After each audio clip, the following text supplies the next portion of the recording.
Hello everyone, Dronacharya academy में आपका स्वागत है। In the previous lecture, we had discussed about the introduction to biology, जिसमें हमने देखा था अरस्तु ने कैसे जीव विज्ञान के अध्ययन की शुरुआत की और सभी जीवधारियों को दो वर्गों में बांट दिया। साथ ही हमने कुछ इंपॉर्टेंट स्टडीज भी कवर की थी जो रिलेटेड थी बायोलॉजी से। दोस्तों, अगर आपने वह वीडियो नहीं देखी है तो I am giving the link related to that video in the description box, please check it. आज हम क्या करने वाले हैं, कैरोलस, लिनियस और विटकर की क्लासिफिकेशन करने वाले हैं जीवधारियों। दोस्तों, ऐसी क्या जरूरत पड़ गई कि फिर से क्लासिफिकेशन करना पड़ गया। जो अरस्तु ने क्लासिफिकेशन किया था वो क्लासिफिकेशन बहुत पुराना हो चला था।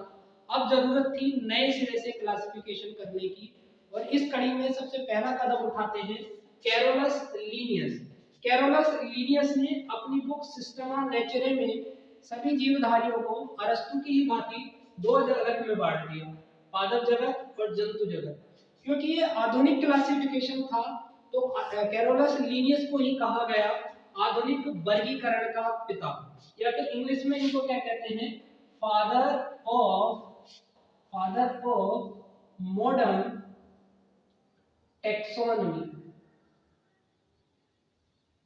आधुनिक वर्गीकरण का पिता या फिर फादर ऑफ मॉडर्न टेक्सोनॉमी किसको कहा जाता है, कैरोलस लिनियस को कहा जाता है दोस्तों।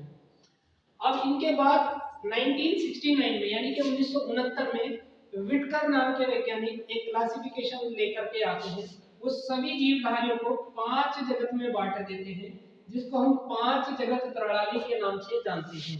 ये कहानी घटित हुई 1969 में और सूत्रधार थे विटकर।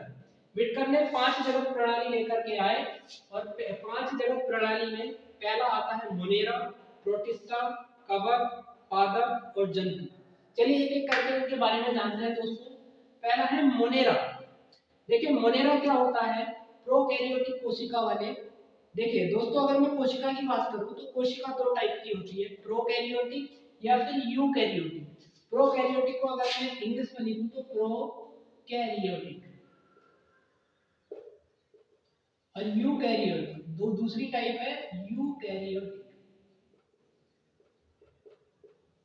देखिए प्रो का मतलब है पहले ही, यानी कि ऐसी कोशिका जो अभी तक विकसित नहीं हुई है, अविकसित कोशिका है, इसमें केंद्रक भी नहीं पाया जाएगा। जिनमें प्रोकैरियोटिक कोशिका पाई जा रही है, अविकसित कोशिका पाई जा रही है, जिनमें केंद्रक नहीं है, उनको हमने मोनेरा में रख दिया। देखिए बाकी सब यूकैरियोटिक कोशिका है, केवल मोनेरा में प्रोकैरियोटिक कोशिका। और ऐसे कौन से होते हैं, जीवाणु, साइनोबैक्टीरिया, जितने भी बैक्टीरिया हैं वो सब इसी में आ जाते हैं, माइक्रोप्लाज्मा। तो ये प्रोकैरियोटिक कोशिका में है, मोनेरा में। देखिए इसमें एक टर्म आया है साइनोबैक्टीरिया।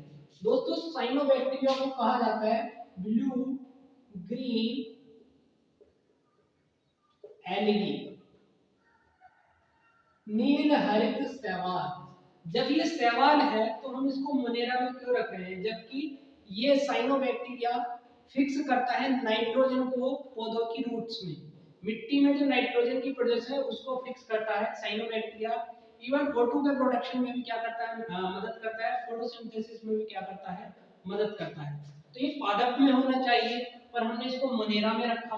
क्यों? क्योंकि दोस्तों जब इस पे फर्दर स्टडी की गई तो ये पाया गया इसकी जो कोशिका है वो कैसी कोशिका है, प्रोकैरियोटिक कोशिका है, अविकसित कोशिका है, जिसमें केंद्रक नहीं है, जिस कारण से इसको किसमें रख दिया, मोनेरा में रख दिया।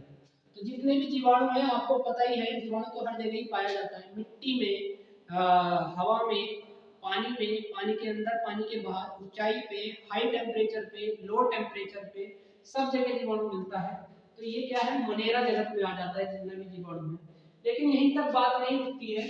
एक कार्ल हूस करके साइंटिस्ट हुए हैं, कार्ल हूस ने क्या किया दोस्तों, उन्होंने देखा कि जो मोनेरा है, मोनेरा में जो जीवाणु है यानी कि बैक्टीरिया है, ये दो टाइप का बैक्टीरिया है।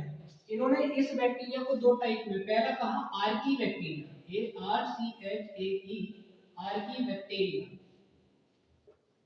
और दूसरा कहा यू बैक्टीरिया। देखिए आर्की का मतलब होता है एंशियंट, यानी कि पुराना। रूट वर्ड से कवर करूं, ग्रीक और लैटिन भाषा के रूट वर्ड एंशियंट, यानी कि ऐसा बैक्टीरिया जो पुराना है, समय के साथ अपनी प्रॉपर्टी में कोई चेंज नहीं ला रहा है, उन्होंने उस बैक्टीरिया को, मोनेरा के उस बैक्टीरिया को आर्की बैक्टीरिया में रख दिया, और जो समय के साथ चेंजेस हुए हैं, बदलाव हुए हैं जिसमें, उन्होंने उसको यू बैक्टीरिया में रख दिया। यहाँ पे भी रूट वर्ड आया यू।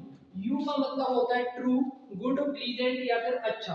तो ऐसा बैक्टीरिया जो समय के साथ बदल रहा है वो यू बैक्टीरिया में चला गया। ये किया कार्ल वीज ने।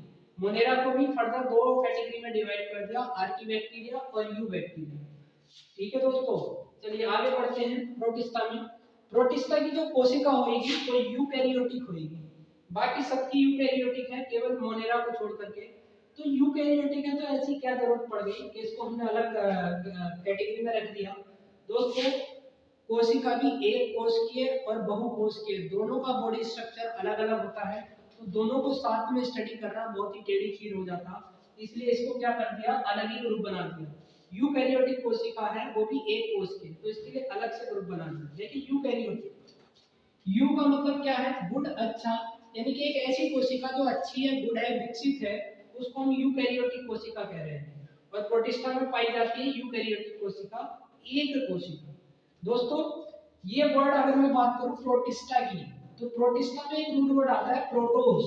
प्रोटोस का मतलब है वेरी फर्स्ट। अगर बात करें यूकैरियोटिक एक कोशिका की, तो ये वे ग्रुप हैं जो सबसे पहले डेवलप हुए थे। एक कोशिकीय यूकैरियोटिक में सबसे पहले डेवलप होने वाले ग्रुप हैं, जिसमें शैवाल, अमीबा, पेरिमीशियम और यूग्लिना आ जाते हैं। इसलिए इसको प्रोटिस्टा कहा गया। प्रोटोस से रूट वर्ड लाया जिसका मतलब वेरी फर्स्ट, क्योंकि ये सबसे पहले डेवलप हुए थे एक कोशिकीय यूकैरियोटिक में। इसमें एग्जांपल की बात करें तो एक कोशिकीय शैवाल, अमीबा, पेरिमीशियम और यूग्लिना आ जाते हैं। यूग्लिना एक ऐसा प्रोटिस्टा है जो पादप का और जंतु का दोनों का गुण शो करता है, यानी कि प्रकाश की प्रेजेंस में ये खाना भी बना लेता है और एब्सेंस में ये दूसरों पर भी निर्भर कर लेता है।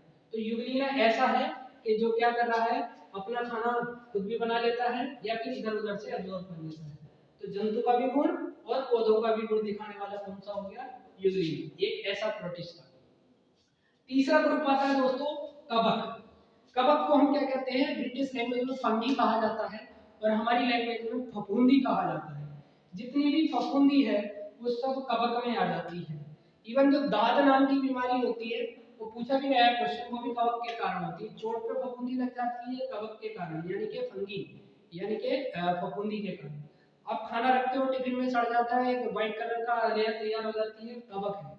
मशरूम आप खाते हो वो भी कवक है, मशरूम की भी कई वैरायटी पाई जाती है। तो ये कैसी होती है, यूकैरियोटिक कोशिका होती है, विकसित और बहुकोशिकीय होती है। अगली बात है कि इसकी जो कोशिका भित्ति है दोस्तों, वो काइटिन की बनी होती है। देखिए कोशिका भित्ति पाई जाती है पादप में, क्योंकि जंतुओं में तो झिल्ली पाई जाती है, कोशिका भित्ति पाई जाती है पादप में, तो इसको पादप में न रखने का कारण है काइटिन। इसकी कोशिका भित्ति काइटिन की बनी होती है।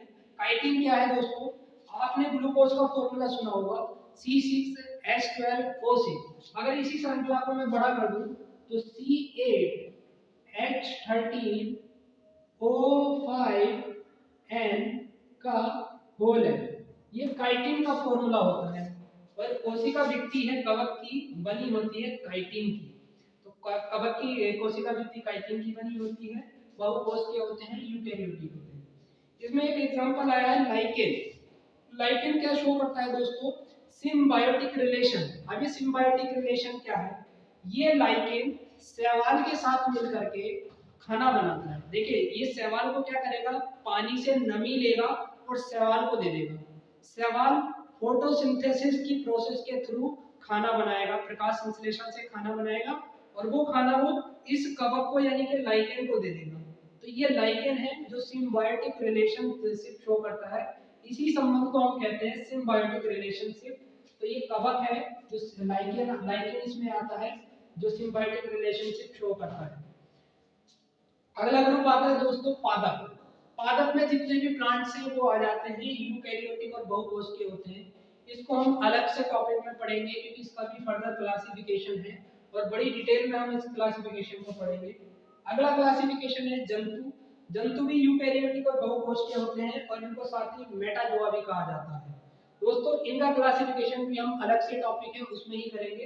आज हमने देखा मोनेरा, प्रोटिस्टा, कवक, पादप और जंतु। पादप और जंतु को मैं बाद में कवर कराऊंगा क्योंकि ये थोड़ा वाइड टॉपिक है। तो ये हमने सीखा दोस्तों, ये था आज व्हिटकर और लीनियस का क्लासिफिकेशन।